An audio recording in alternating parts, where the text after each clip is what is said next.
கீழே போட்டுக்குள்ள நோ இருக்காங்க அவங்க முக்கியமானாக்க அவங்ககிட்ட போய் அதை கேளுங்க என்னன்னு சொல்லுவாங்க வடிவா. இதோ இருக்கார் நீல டிஷர்ட்லாம் போட்டுருக்காரு, அதில் போங்க, அதுக்கிட்ட போங்க. நான் வாரம் அதில் போங்க, அதில் கேளுங்க.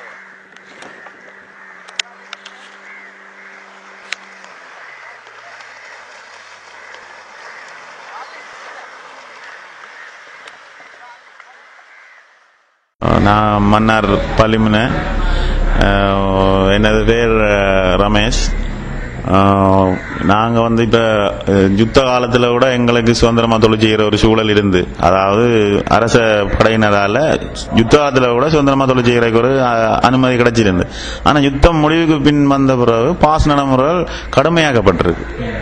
கடுமையாகப்பட்டிருக்குன்னு சொன்னா 2 மாதத்துக்கு ஒருக்கா பாஸ் மாற்ற வேண்டிய ஒரு சூழல்ல உருவாக்கி தந்திருக்கிறாங்க.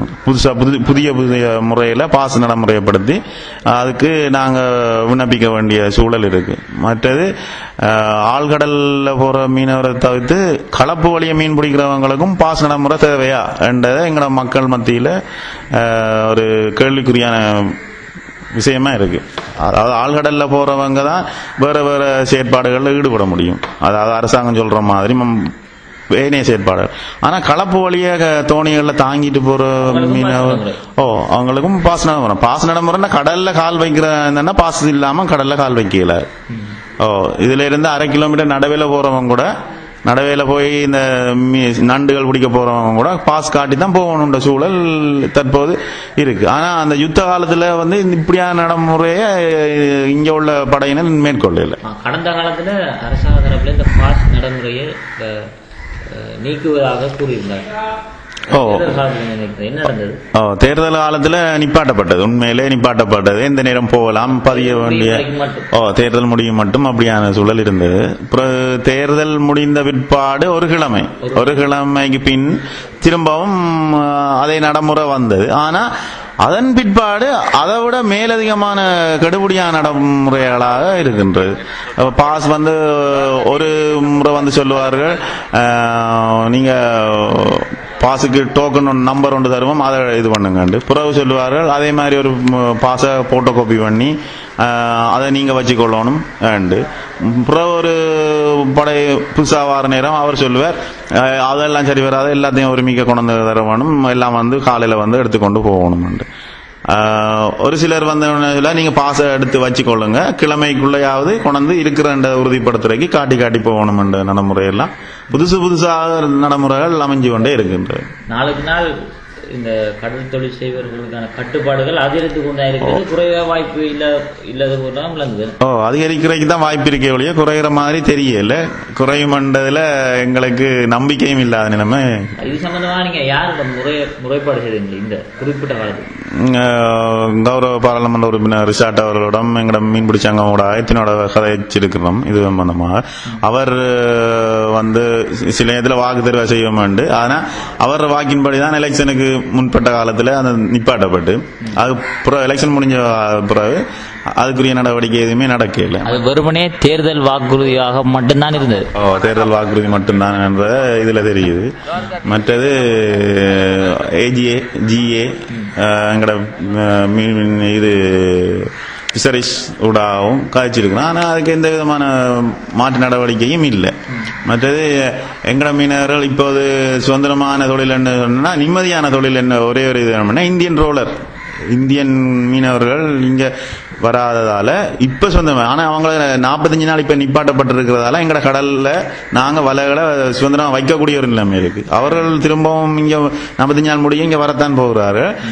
வருகிற நேரத்தில் நாங்க 3 நாள் இந்திய மீனவர்களுக்காக இலங்கையை சேர்ந்த நாங்க மீனவர்கள் 3 நாள் தொழில தியாகம் செய்ய வேண்டிய ஒரு சூழல் எங்கட கடற்படையினரால் உருவாக்கப்பட்டிருக்கு. என்னன்னு சொன்னா, கடற்படையினை பார்த்திருக்கத்தக்கனையாக எங்கட கடல் பிரதேசத்துல இந்திய அந்நிய மீனவர்கள் மீன் பிடிச்சு சுதந்திரமா லைட் போட்டு, இரவுல லைட் போட்டு சுதந்திரமா மீன் பிடிச்சிக்கின்னு போறாங்க. இதை இந்த ஒரு நாட்டு படை பார்த்து கொண்டிருக்கன்னு சொன்னா, நாங்க போய் முறைப்பாடு செய்த உடனே அவரும் சொல்லுவாங்க, இது எங்களுக்கு மேலிடத்துல இருந்து ஆர்டர் வர இல்லை, அதனால நாங்க செய்யல. அப்ப கடற்படையினர் இங்க உள்ள மீனவருக்கு மட்டும்தான சட்டத்திட்டங்கள் அமல்படுத்துவாரு, அந்நிய மீனவர்கள் இங்க வார நேரத்தில் நடைமுறைப்படுத்த மாட்டார்கள் என்பது எங்கள் மக்கள் மத்தியில ஒரு பெரிய ஒரு சங்கடத்தை ஏற்படுத்தி இருக்கு இங்கே உள்ள படையினருக்கான நிலப்பாட்டை. நன்றி. காலங்களில் அரசியல்வாதிகள் வந்தாங்க, நாங்க அப்படி செய்வோம் இப்படி செய்வோம்னு சொல்லி வாக்குறுதிகளை அள்ளி தள்ளி போட்டு இப்ப எங்களை பக்கமே வராங்க. இந்த மாவட்ட அமைச்சர் ரிஷாத் பதியுதீன் அவர் கூடயே எங்களை ஏமாத்தினாலுன்னா சொல்லுவேன் நான். எங்கள்ட அவர் கூடயே எங்களை செய்தாருன்னு சொல்லி போட்டு இப்ப ஏலான்னு சொல்லிட்டார். இன்றைக்கு மக்கள் தேர்தல் வாக்குறுதி அந்த தேர்தல் காலத்துல மட்டும் ஓரளவுக்கு அந்த நம்பிக்கை விட்டுற மாதிரி நடந்து விடுவாங்க. அதுக்கு பிறகு அவங்க வெற்றி லட்சக்கணக்கான முதல கடல்ல முடங்கி கொண்டு ஒருவேளை கடன், ஐயோ கடன், வட்டி கடன், இந்த ஒவ்வொரு மனுஷனுக்கும் இதுக்கு கடன் சொன்னா தலைக்கு மேல அவ்வளவு வட்டி கடன், வறுமை கீழே நாங்க வறுமை கூட்டு கீழே அன்றாட உணவுக்காக கஷ்டப்பட்டு வாழ்க்கை அவ்வளவு துன்ப தீவிரத்துல வாழ்ந்துட்டு இருக்கோம். மீனவர்கள் வாழ்க்கை, அது குறிப்பா பேசால மக்களோட வாழ்க்கைய என்னன்னு சொல்றது தெரியாத ஒரு நிலையில நாங்க கஷ்டப்பட்ட நிலையில ஆரம்பத்திலிருந்து காய்க்கியா எங்களோட தொழில் என்னன்னு சொன்னா கூடுதலாக இழுவை படகு தான் இங்க மன்னார் பேசாலையில். இதுல நிறைய வருமானங்கள் வார தொழில். இந்த வருமானங்கள் ஏற்றுமதி பொருள், இறால், கனவா, நண்டு போன்ற மீன்களை அதிகமாக பிடிக்கிற இடம் பேசாலை. இப்ப 2 மாதங்களாக எங்களை இந்த தொழிலுக்கு போக வேணாம்னு சொல்லி இலங்கையில சட்டத்தை கொண்டு இழுவை படகுகளை நிப்பாட்டி வச்சிருக்காங்க. அதால நாங்க எங்களோட அண்டண்டாடு வாழ்வாதாரத்துக்கு மிகவும் கஷ்டப்பட்டு ஒரு வறிய நிலையில வாழ்ந்துகிட்டு இருக்கோம். ஆனா எங்க அந்நிய நாடான இந்தியாவில் குறிப்பா தமிழ்நாட்டு பகுதியிலிருந்து 2000க்கு மேற்பட்ட இழுவை படகுகள் வந்து எங்கட கடல் வளங்களை அழிக்கணும் போறாங்க. அதுக்கு இலங்கை அரசாங்கம் அனுமதிச்சிருக்கு. ஆனா நாங்க இலங்கையில பிறந்து வளர்ந்த எங்களை தடை பண்ணி நாங்க இன்றைக்கு ஒரு பட்டினி சாவை எதிர்நோக்கிற அளவுக்கு நாங்க வாழ்ந்துட்டு இருக்கோம். அப்ப இதெல்லாம் நாங்க யார்கிட்ட சொல்றது? இப்ப நீங்க பத்திரிகையாக்கள் வராங்க, டிவி இதுகள்ல இருந்து வராங்க, தொலைக்காட்சிகள்ல இருந்து வராங்க, ஆனாலும் எங்களை யாருமே கண்டுக்கிறது இல்லை. இன்றைக்கு நாங்க இதுல வந்து நான் ஒரு முதலாளி, எனக்கு 2 படம் 2 படம் 20 லட்சம் ரூபா நான் அந்த முதல்ல போட்டுட்டு இன்றைக்கு ஒரு தொழில் இல்லாம ஒரு கூலிக்கு போற கட்டத்துல வந்து இதுல குந்திக்கிட்டு இருக்கேன். என்ன மாதிரி நூற்றுக்கணக்கான பேர் இங்க இருக்காங்க. நிலைமைய இந்த அதிகாரிகளோ அரசியல்வாதிகளும் சொன்னது, அரசியல்வாதிகள்டையும் போனோம், அதிகாரிகள்டையும் போனோம்.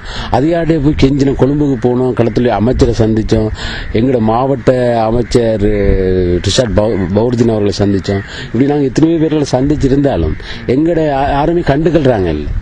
அதால இப்ப நீங்க எந்த நிறுவனத்திலிருந்து வந்தீங்களோ இதுல வாரீங்களோ எங்களுக்கு தெரியாது. மக்கள் வர்ற துன்பத்தை, மக்கள் வர்றத நோக்கி எங்களை இந்த தொழில கெதியில விட்டு எங்களுக்கு எங்களோட வாழ்வாதாரத்தை பெருக்கி நாங்க அண்டண்டாடு இயல்பான வாழ்க்கையை நாங்க வாழ்றதுக்கு நீங்க உதவி செய்யணும்.